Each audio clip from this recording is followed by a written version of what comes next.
పవన్ కళ్యాణ్‌ని నిన్న ఢిల్లీలో మీడియా ప్రశ్నించినప్పుడు అంటే ఫస్ట్ ఆయన అజిత్ పవార్ మరణం గురించి సంతాపం చెప్పడానికి మీడియా ముందుకొచ్చారు. ఆయన దాని గురించి మాట్లాడారు. కరెక్ట్‌గా ఆ టైంలో కొంతమంది విలేకరులు, ఆంధ్రాకి సంబంధించిన విలేకరులు మీ ఎమ్మెల్యే గురించి ఏంటన్నారు.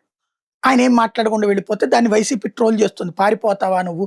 సిగ్గు లేదా? అది ఇదని. కానీ నాకనిపించింది ఆయన అనవసరమైన ఇబ్బందిలో ఇరుక్కున్నాడు. ఇప్పుడు వ్యక్తులు చేసే తప్పుని నాయకులు భుజానేసుకోనక్కర్లా. తెలుగుదేశాన్ని చూడండి.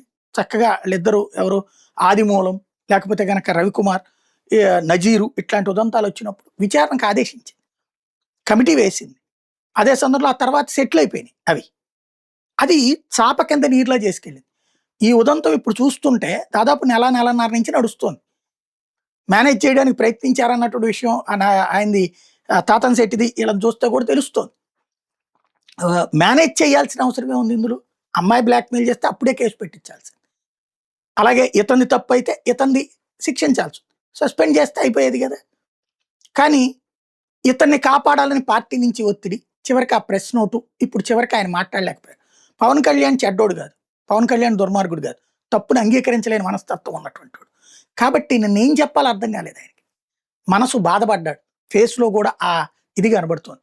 ఎందుకంటే ఇప్పుడు ఇదివరకు ఏది ఆహ్, హనీ ట్రాప్‌లా లేకపోతే ఏదనేది పక్కన పెడితే అంబటి రాంబాబా, అవంతిన లేకపోతే గనక గోరంట్ల మాధవ ఇట్లాంటి ఉదంతాలొచ్చినప్పుడు విమర్శించింది జనసేన.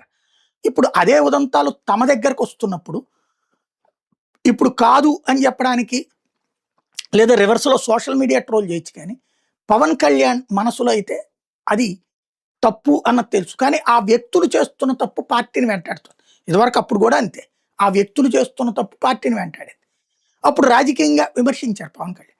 ఇప్పుడు ఏం చేయాలో అర్థం కావట్లేదు. అదే అక్కడ కనబడుతోంది. ఆహ్, ఇక్కడ ఆయన చుట్టూ చేరినటువంటి వాళ్ళు ఆయన్ని చెడగొడుతున్నారేమో అనిపిస్తోంది. ఒక్కసారి ఆలోచించుకుని బాధ్యతగా మెలగాల్సిన అవసరం ఉంది.